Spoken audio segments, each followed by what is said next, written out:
KFIZ News Time, 8:10. Landscape Smart, presented by Rademan Stone and Landscape Company. Ron Rademan and Master Gardener Patty in studio, answering your lawn, garden, landscaping questions. Call in now, 923-1450 or 1-888-900-1450. Of course, phone line's wide open at the beginning of the show. We also accept emails. You can email us a question, and it's always great if you can include a picture with that as well. The email address is kfizstudio@gmail.com. Again, kfizstudio@gmail.com, as we welcome in Ron and Patty on this final Saturday of August.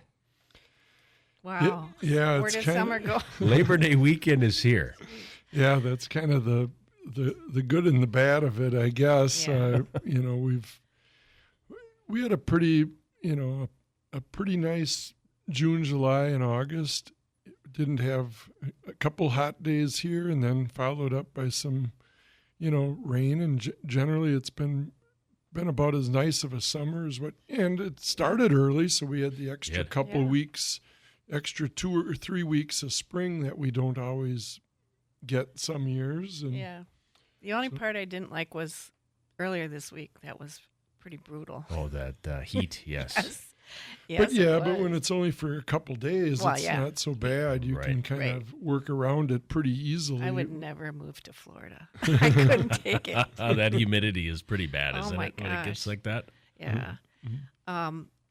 My garden, my vegetables some of them are doing good, but some of them, the tomatoes this year were just, they were slow to get fruit to set. And then after all this rain, even though I mulched them, as soon as I planted them, they got a lot of blight on their leaves. And usually I'd hardly ever get blight, but this year I really got blight. It's really bad.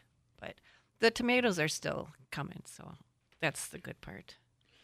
Well, and if you've got blight or fungus at this time of year, there isn't really too much you can do about it anymore now. The damage is done. You just have to deal with it, and it isn't really going to affect fruit or anything at that point in time. And the same kind of goes, if your crabapple trees or your apple trees, if they've got apple scab on them, well, most of the leaves are probably on the ground by now anyway. But it's too late to worry about it now. You just kind of have to deal with it and move on, and the apples still taste good, the pears still taste good, so you just clean up all that fungus, leaves, and debris under the tree in fall. Otherwise, you're going to have just as much problem next year. So you don't want to leave those spores there because they'll multiply exponentially. Even it's not like they double. They just they go from 1,000 to 1,000,000. It's not like 1,000 to 2,000. If you leave the spores there, they really can. So, like Patty said, clean up those spent leaves and your vegetables. And I always clean the whole vegetable garden, everything. Mm-hmm. Otherwise, the tomatoes, every little spore that's been on those leaves is going to remain, and next year it'll haunt you. You don't want that. Yep. That's the worst. So weather has a lot to do with it, but if it's there, that's the potential to make it really bad. Well, in this year, during the vulnerable months, let's just say the months that matter, it was during May and June. We were getting, I think it rained It rained a lot. It rained every Saturday. Yeah. I remember we sat here through the shows, and I think it rained 6 out of 7 Saturdays or something like that through that stretch, and then it rained once or twice during the week in between there too. Yep. So up until we got into it was still real wet yet on 4th of July weekend, and then it kind of when we got into the 5th, 6th, 7th, 8th of July, then it swung the other way, and now it's been dry, but the damage was done at that point in time. All the the fungus, the spores, all that stuff was already going strong at that point in time, and even spraying fungicides and things like that can only do so much when it's that bad. It's already too late once it starts. Yeah, you have to be starting that already. This year you had to start already in May, early May even, which was a little unusual that way. Yeah. A lot of times you don't have to start till Memorial Day and things like that because there's no leaves. There aren't leaves on the trees even to spray or leaves, so. But, this year with everything leafing out 3 weeks earlier, it caught everybody by surprise. But now you don't have to worry about the fungus. It is more of a, we're dealing with the dry right now, and I've been getting some emails and texts to me and saying what's wrong. It sure can't need water. We had a lot of water, and I go, yeah, well, we did have a lot of rain and a lot of moisture back in April, May, and June, but now it's been dry for the most part here to the end of July and August. So the rain has kind of kept everybody in a false sense here because we've had a half inch here and 3 or 4 tenths there to kind of keep the grass green. But once you dig down, take the shovel out into your garden or go dig in the corner, and once you get down about 3, 4, 5 inches, it's dry. So trees especially. So any new trees and shrubs especially need water. Yeah. Mm-hmm. And it's really magnified when you get a hot week like we've had this, the early part of the week at least. And it's, we're still into early September here, and we're kind of getting seasonable early September weather, more into the 70s. It's not 85 or 90 like it could be in July and August, but it's also not 50. And the days are still pretty long. It seems like they're shorter because they are shorter. Yeah. They are shorter than they were a month ago. We've lost an hour in the morning and an hour at night, so that helps a little bit with transpiration and things like that. But it's still pretty long. There's enough sunshine there yet. There's still more sun than not. Yeah. At least for 3 more weeks. For now. That's what I was going to say for now. Mm-hmm. Yeah. It's time to start actually, well, you can't prune anything right now. It's really a bad time to prune anything back, but start thinking about, you can prune stuff back in fall, but not this early. It's a little, probably in October, I would think about it. Yeah, the whole month of September yet. Yeah. Pretty much don't, because you could encourage new growth. Yeah. Yet if we would happen to get a warmer, wetter spell. But you can dig and divide your perennials. Now's a great time to do that. The ground is still going to be warm enough, even though the foliage is going to start to die back, and this is one of the best times to divide and transplant perennials. Spring is maybe a little better for some of them, but this is really a good time. Early spring. Yeah. And everybody always thinks, well, I'll just wait until spring to do it. Well, it can be a novel idea, except you just never know. Some years, we're getting snow yet in April, and sure. Or it can swing the other way, and we have an early spring, and everything starts growing earlier, and then it can happen quick in the spring too. So I always figure whatever I can get done in September and October is one less thing I have to do in April and May. So I like to get done whatever you can right now. Yeah. So it is still a great time to, like you said, divide your perennials or do planting, plant your do your plantings now, and they get rooted in. If you're planting trees or evergreens right now, the ground temperature, the tops are done growing, but the roots will still root in and grow, and you can get away with a lot less work in the spring if you're planting right now. What's the cutoff date for evergreens? It's coming up, isn't it? Well, the cutoff date for evergreens is about 6 weeks before a frost. Before it starts. The ground is frozen and the snow's too deep. So if you can tell me exactly when the ground will be frozen and the snow will be too deep, I can tell you exactly when the cutoff is. Generally that happens around Thanksgiving.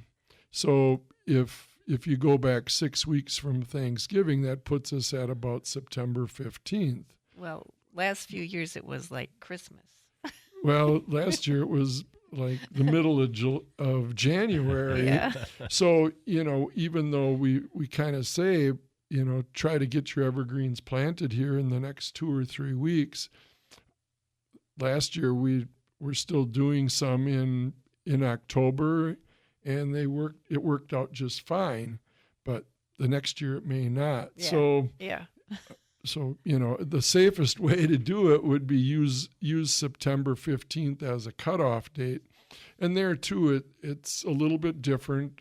If you're planting arborvitaes and you're out in the country where it's more windy, or on the top of a hill, your cutoff date is a little bit earlier than if you're in a more protected area in Fond du Lac or in any city, that's more where it's a little more protected, and spruce trees are easier than arborvitaes, and so you have to listen to the show and we'll tell you. There you go. Or call in with the specific questions, and it looks like we have a caller. We've got our first caller. Good morning. You are on Landscape Smart. What's your question for Ron and Patty? Good morning. Now that we're on the subject of planting trees, we have a squirrel-planted oak tree that is about 8 inches tall now, and I was wondering the odds of moving it and it surviving, or the technique to try and move that small of a tree. Well, little oak trees planted by squirrels, generally, even if you have a 12-inch tall top, you probably have a 12 or 15-inch or 18-inch root going out of that acorn the other direction. So there's 2 times to do it. You could either do it right now while it's still in leaf. We were transplanting some oak trees this past week with our spade truck because we found that it works pretty good here the last week of August, first week or so of September. You miss that window, and then you want to wait actually all the way until about May, and usually around Mother's Day. So kind of keep Labor Day and Mother's Day as your best times to transplant oak trees. And it would probably be a little bit easier to do it in May than do it right now, because now you have to try and retain. But the idea behind doing it here in September is more than likely it's going to lose its leaves here in early September, mid-September, but it won't have enough time to regrow back. So if I really had the choice, I would probably wait until May when you see the buds swell, and then you don't have so much to worry about. But if you're afraid you're going to mow it over with the lawnmower between now and then, go ahead and do it right now. Or maybe ideally wait about a week or 10 days yet. Okay. Well, you did a good job planning it where, I can't mow it. So I did a hickory in fall once, and it's like 15 feet tall now. And it was just a little twig. But like you said, the bottom root system was twice as long as the top part. But I still like moving. When we say fall, there's a big difference between September 1st and November 1st. Those are both fall. Yeah. I don't But, remember the date. Yeah, but what we have found is oaks do not transplant well in the later fall when it's really works out best for maples and elm and linden and all the other deciduous plants. Oaks do best if they can get re-rooted a little bit here while the weather is warm. And the same goes with some other varieties, birch and some things like that. So I would. So if you don't get the full root, it's going to pretty much die anyway, or if it just gets partial root. Well, dig down around and as deep as you possibly can, and the best way to do it is kind of dig a trench like a donut and dig a donut hole around the whole plant and go down, but take your shovel and go down 12 inches, 15 inches, 18 inches, and then with that donut, and then take a longer spade and knife underneath there. And if it's really 18, less than 18 inches tall, you should be able, if you dig it down 18 inches, you should be okay yet. Yeah. But you might have to, and if you're going to probably hit that main tap root yet, but I don't know that you're going to get the entire root. Sometimes, I've tried digging 3-foot bur oaks out with our spade that goes down 5 feet and still didn't, find the taproot end. Yeah. So it kind of depends. Again, if you have a heavier soil or more of a clay layer there where they don't taproot down. If you're in sandier soil, lighter soil, it's way more difficult too.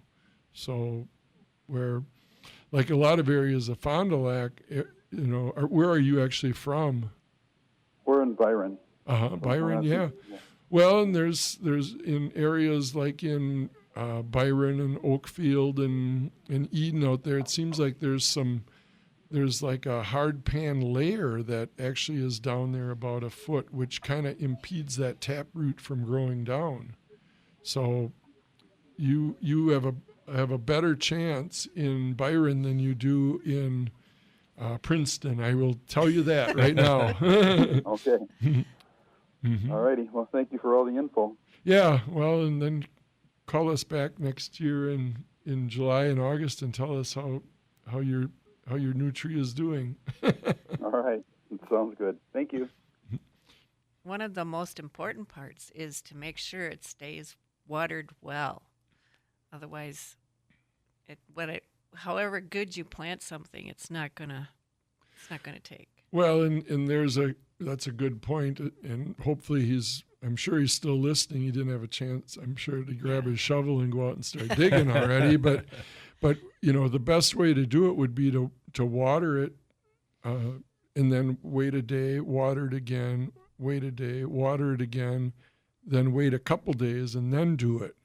That way you can try to keep as much soil on that system as possible, because that way those fine feeder roots don't have a chance to you aren't going to lose them or dry out. It won't dry out. And you could, even if, seedling bare root oak trees, they do okay too. You just go from, if they're, you might get 70% or 60% survival if it's completely bare root. So if you can keep a little bit of that soil on it, you're just that much better off. Yeah. So water well before and then water well after. Yeah, and the same thing, like you said, afterwards, you can't overwater a plant in 10 days or 2 weeks. So that first 2-week period right after you've transplanted it, keep it moist, and then after 2 or 3 weeks, then gradually let it start drying out, because it will be watered too much if you keep watering it every day. But the in 2 weeks you can't overwater it. It can handle pretty much standing water for the first 10 days or 2 weeks, and then you want to to gradually dry out in between waterings. So That's the key. That is the key. and that doesn't matter if it's a seedling oak or a perennial. Right. The rules are the same. Exactly. Well, we'll get to our first commercial break here and then be back with more phone calls. And I know we've got an email on deck coming up right after our first break. Well, and one thing we didn't mention is Rademan's is actually closed here today, being a holiday weekend. So you can't go to well, you could go to Rademan's this morning. You'll be there by yourself, but it'd be better to wait until Tuesday to go, or next Saturday. Tuesday will be open until 4:30, and next Saturday will be open again until noon. So.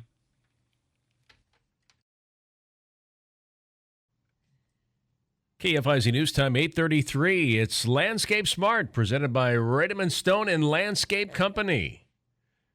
Call in with your lawn garden landscaping needs. Ron Rademan and Master Gardener Patty here to answer your questions. Phone lines are open, so next caller going to get right on the air, 923-1450 or 1-888-900-1450. We also take email questions, kfizstudio@gmail.com, and that's where we're going to go next. We got an email here that asks, is this a good time to fertilize a 30-year-old Cortland apple tree? Well, it's always a good time to fertilize fruit trees, because if you don't fertilize them, they're not going to do well. And especially a 30-year-old tree probably needs it more than anything. If you're going to fertilize it this time of year, you want to use like the NutriPack fertilizer packets, or It's slow release. something more slow release. So I would use the NutriPack fertilizer packets now, and those you make a slit, put them in the ground, and then it's a long-term fertilizer. It'll last for 4 or 5 years actually, and then you could also supplement that later in the season as we get into October, end of October, November, or in the spring. You could actually, put another application of a fertilizer down at that point in time. And there it would, anything, you want to use something, more of the balanced, 16, 16, 16, 10, 10, 10, because you want the phosphorus and the potash. If you put like lawn fertilizer on it, you're going to have lots of leaves and no fruit. So, and conversely,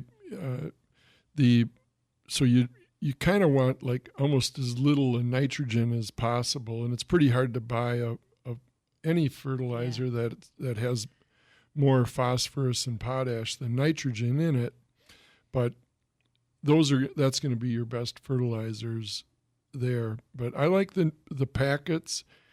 You put the packets in a 30-year-old tree. You might use that's a nice sized tree already. You might use 15 or 20 packets in a tree like that. But you put 15 packets in and then wait a couple years and put another 15 in, and the 15 that you put in this year will still be working. But what I like to do, even though those packets last for 4 or 5 years, I usually like installing them every other year, and that way you kind of always have some coming in and some going out. So we've got another phone call. Good morning. You are on Landscape Smart, presented by Rademan Stone and Landscape Company. What's your question for Ron and Patty? Good morning. Is it too soon to start cutting back iris and start cleaning up my garden? No, iris and some of the leaves that have got, dried off edges and things like that. You can clean them out. You can. Yeah, I pulled those out already, but I'm asking, can I cut it back, or is it too soon to do that? cut them back completely. I don't ever do that. Well, you cut back iris in the fall. I don't. I leave them. I just take out the dead and dry leaves. I just leave them. Oh, I've always cut them back some, about 4 inches or so. Clean it up, a little bit. Plus, that gives the new shoots a place to grow up, So, okay, well. You can if you want to. It's not going to hurt them, but I think it's kind of early. Isn't it a little? I'd say it's a little early, I think it's though. early. I don't that's know a what I lot was about thinking. irises, but generally, I would say you'd probably want to wait another 2 or 3 weeks I usually Right. and right. let it That's- put the nutrients back Right. into the bulbs or tubers, Best- whatever they're called on irises. if Yeah. you're going to do it in the fall, the best time would be after we get a frost or a freeze. Yeah. Then you wouldn't have to worry about it Right. at all, and that's usually is towards the end of September. Right. Yeah, I always clean the leaves out because they look, they start looking messy, Oh, when yeah. they start drying up and stuff. But I've always cut them back too. So, and they flourish like crazy. So, Sure. All righty. Okay, thank you. I don't think you can do anything to an iris that's going to kill it, really. I dug a clump out one year to move it, and then I forgot about it, and it was still, it greened up in spring. Just and sitting in I the- planted it. So you can't, I don't think you can kill iris. Bugs can, but not digging them up. So, Well, it's probably more, if you're weakening a plant, though, then you make it Right. more vulnerable, root and that system. would be maybe her concern or the concern with trimming them back too early. Yeah. You would just make them vulnerable to borers and to Sure. different problems like that. So that's why you probably would be best to wait until late September and let them be as strong and healthy as possible. Sure. On the other hand, if you're heading to Arizona and you're Yeah. leaving already in early September, then I guess do it before you head out. So It's a good time to just dig parts of them and divide them too right now. Perfect time. Except you don't want to, you can't bury an iris bulb very deep, otherwise they don't flourish. You're smothering them, so they have to be planted very right at close the to the level, surface, Yeah. the surface level. Mm-hmm. We've got another call. Good morning. You are on Landscape Smart. What's your question? Yes, Ron or Carol, whatever. I've got Patty. Patty's in here this morning. Patty. Patty, okay. I've got a rhododendron perennial. Yeah. I think it's a rhododendron. And when we had that heavy rain back in, I don't know, whenever it was, a month and a half ago or whatever, it just stripped the nice flowers that were blooming on there off. Now, I looked at them. All they are is just the stems are sticking up, probably about, 18 inches probably. And there are green leaves on the stems. But I'm just wondering now, it's a perennial. Just leave them stems there and then until it freezes and then cut them back, or what should a person do? That's what I've always, I think, done in the past, is cut them down. So a rhododendron would have blossomed in early spring. Yeah, it couldn't have been a rhododendron, couldn't have been. actually. Is it a hydrangea? Maybe? No? No, I don't think so. Because they would have been done blooming and just have some thick, fleshy leaves on for the whole summer. I guess, it wasn't a rhododendron, but maybe the theory it would still be the same, I guess. And if it was hit hard by a heavy rain or hail or anything like that, I would just kind of let it go yet for right now. I would wait until, again, we get into maybe early October before I would do any trimming on it, because you really don't want it to grow out or start regrowing or do anything to encourage any new growth at this point in time. If you've got tips of it that are don't have any leaves on them, those you can cut out. If it's dead or dried up or anything like that, then it doesn't really matter what type of plant it would be. And when we say you shouldn't be trimming here at this time of year, it's still okay to trim a dead branch, a broken branch, things like that. But just don't trim any live branches or leaves or anything that's growing. Because it'll just encourage growth, and then that's going to be too. Yeah. So if these tips are dead and dried up, then go ahead and trim them off. It always seems like in the past when we had like a heavy frost or something, but they're sticking right straight up, it's just that the flowers and everything was stripped when they had the heavy rain. It just stripped them took them right off, and they were just in full bloom, and they looked just beautiful. And how long ago was this when this all happened? Well, I would say whenever we had that heavy rain, that real. I think it probably might have been like right around 4th of July weekend, and you could be right. That was kind of now.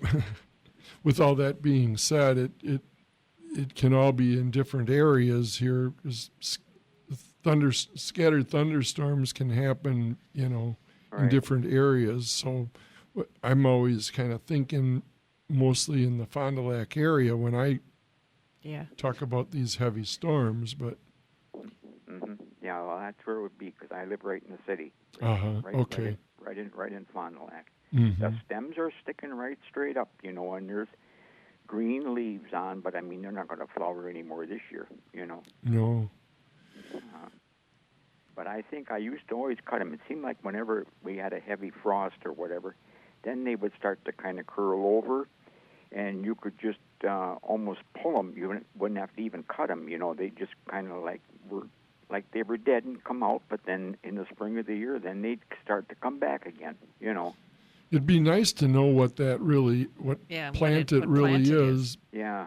So I guess there's a couple different ways to do that. You could, if you wanted to, cut a small branch out and take it up to Rademan's, we could identify it for you. Or you could email it in to us here if you want to take a picture, with your cell phone, camera, or whatever, and you could send it in to us here at KFIZ.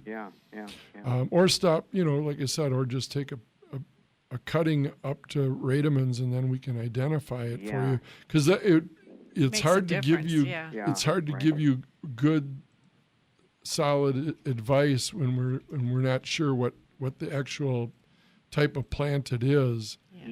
Because it wouldn't be a rhododendron, because rhododendrons generally are flowering in May. Usually right around Mother's Day, from the end of April till the middle of May. And then they're done. Well, I don't know. It could have been earlier that time too. When we did get that heavy rain. I don't really know when we got it, but when it came down, like in buckets, and it just stripped the flowers right off. Okay. But I'm going to look once because sometimes I'll keep them. I've had them for about 8 or 9 years, and they're just beautiful. They'll start to come up really early in the spring. The little leaves will start to shoot up, and then pretty soon you got the nice flowers. I'm going to look once. Maybe I saved what they really were. That would be real helpful. Yeah. I'm going to look it up. Otherwise, maybe I'll make a trip out to Rademan sometimes and just have them take a look at it. You wouldn't recommend doing any fertilizing on them anymore now, though, right? No matter what it really would be, I wouldn't. No. You shouldn't really be fertilizing. No. How about watering? Well, yeah. Yeah, water can't. It's still good to keep your plants in good health going into fall and winter. So right now, some parts of Fond du Lac got pretty good rain here a couple days ago, and some didn't get much at all. Yeah. But still, if you're watering once a week or every 10 days, that isn't going to get you in any trouble at all. Right. Yep. Okay, I won't take up any more of your time, but thanks a lot, and I think that's what I'm going to do. I'm going to look up to see if I can find out if I saved what that really was, and then if I can't find anything, I'll make a trip out to Rademan's and see what they can tell me. Sure. Nope, that sounds good. All right. Thank you so much for the call. We got to get to another commercial break here. Wow, our times are speeding by It here is, this yeah, morning. The show is flying by. So, Rademan's not open today. Not open today, tomorrow, or Monday. We will be open again Tuesday morning starting at 6:30 or 7 a.m. if you really want to get the jump on next weekend's work around the yard. We're just 3 miles south of Fond du Lac and then just east of 41 on County B.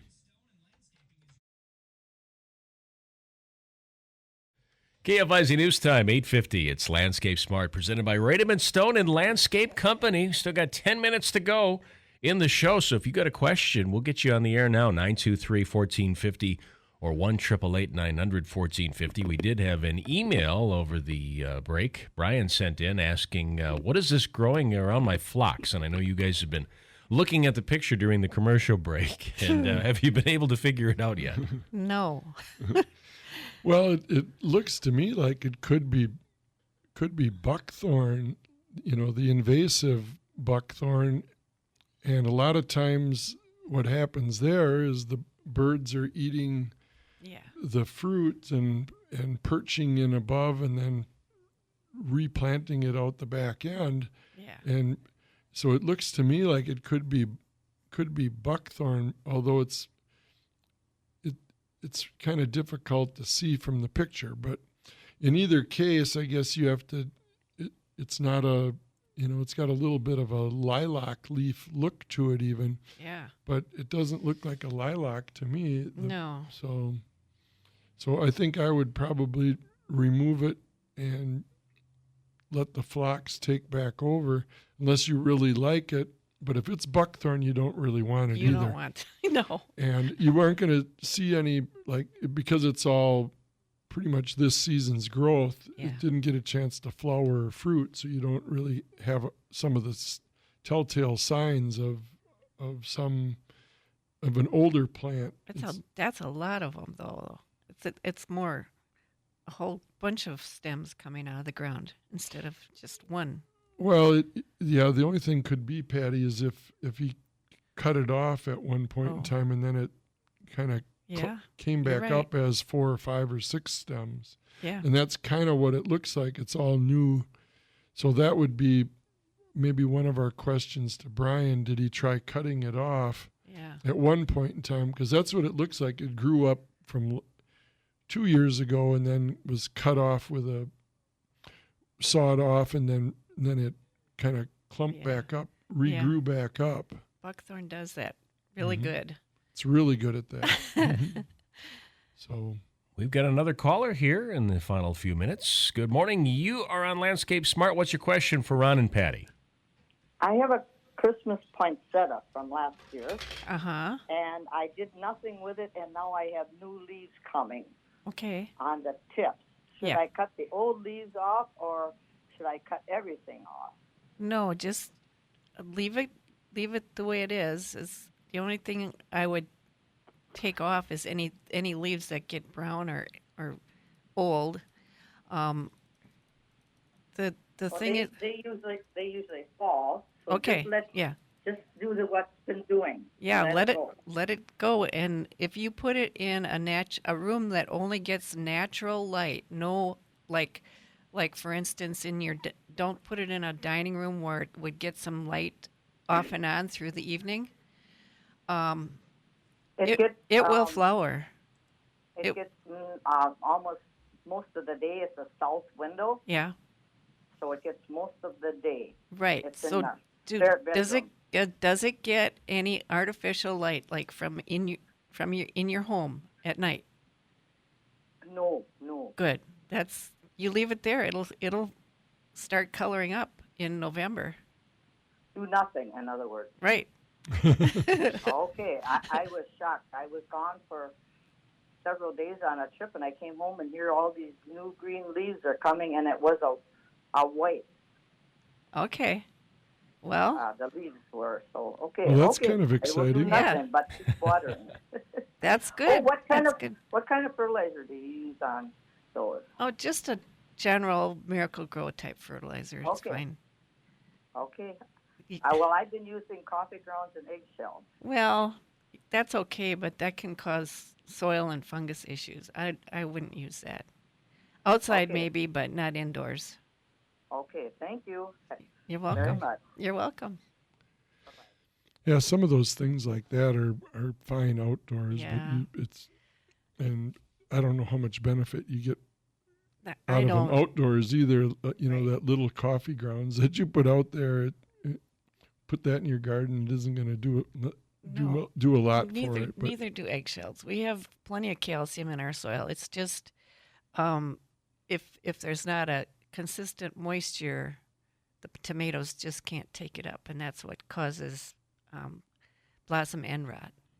So this year you haven't had blossom end rot happen because we've had consistent moisture for most of the year. So I haven't had any issues with that. But that's the only reason people think that they need eggshells to put in the plantings of tomatoes is because of the calcium. But it's not the calcium deficiency that causes blossom end rot. But if there's a consistent moisture in the soil, there's plenty in the soil for it to move up into the tomatoes. So we got another caller here. Let's get before we say goodbye. Yeah, good morning. You are on Landscape Smart. What's your question for Ron and Patty? What's the best way to get rid of creeping Charlie? Well, we actually do have a real good herbicide out at Rademan's, and it's a chickweed killer. It controls chickweed, and it's a high performance, let's just call it, weed killer, and it kills those viney weeds like that. So we have it available in pints out at Rademan's, and the best time to spray it is coming up here real quick right now in September. Well, the best time would have been in May, but the second best time is September. So yeah, stop on out and pick some up and get after it here in the next. Huh? What's that again? Chickweed, right? Yeah, it's called chickweed killer. Okay. And it that's kills good. all kinds of viney, the old viney weeds. Let's just call them like that. So Yeah, 'cause it's taken over our lawn and it's not good. yeah, and boy.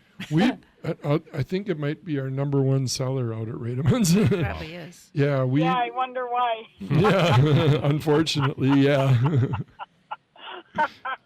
Thank you much, you guys. Take care. Mm-hmm. Thank you for the call. Well, and we're talking about lawns too. There too, now's the best time to get your lawn seed planted right now because it is that time. Don't wait another couple weeks hoping it's going to be cooler and wetter because it may get cooler and wetter way sooner than what you want it to. So now's the time. Pick up some Madison Parks and get it going. Brian Ropacki says this is the base of the buckhorn. Oh, yes. That is buckthorn. Yep, I thought that might have been buckthorn. So you can saw it. You can saw it at the base if you want, and then paint on some stump and vine killer, right on the trunk. Right. Once you saw that off, then spray that on or brush it on, and we have some of that out at Rademan's that you can do that too. So, but you have to saw it off, Yep. and then you'll have a fresh cut there. Don't saw it off and then go out to Rademan's 3 weeks later. No, it's too late. You have to do it right away. Pick up the product first, and then go home, saw it, and then paint it on. Mm-hmm. And that works real good on buckthorn. It's about the best way to really get rid of it. It is. Because you'll never get the whole root out, digging it out, and then Nope. it just keeps coming back. And that's what in this picture you can see he tried cutting it off at some points in time, cut it off a couple times, and then it just came back stronger. It does. So, yep, the joy of technology. We can That's beautiful, we right? can figure that was a good second shot. It was beautiful. Good job, Brian. It's closing time. Time to say goodbye. So, yeah, well, enjoy the Labor Day weekend, and Rademan's not open today, not open tomorrow. We'll be open again on Tuesday morning at 7 o'clock and open next Saturday.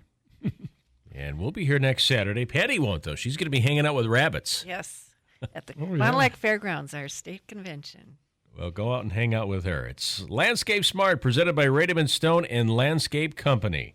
News Talk 1450 KFIZ and 100.7 FM Fond du Lac, a Mountain Dog media station.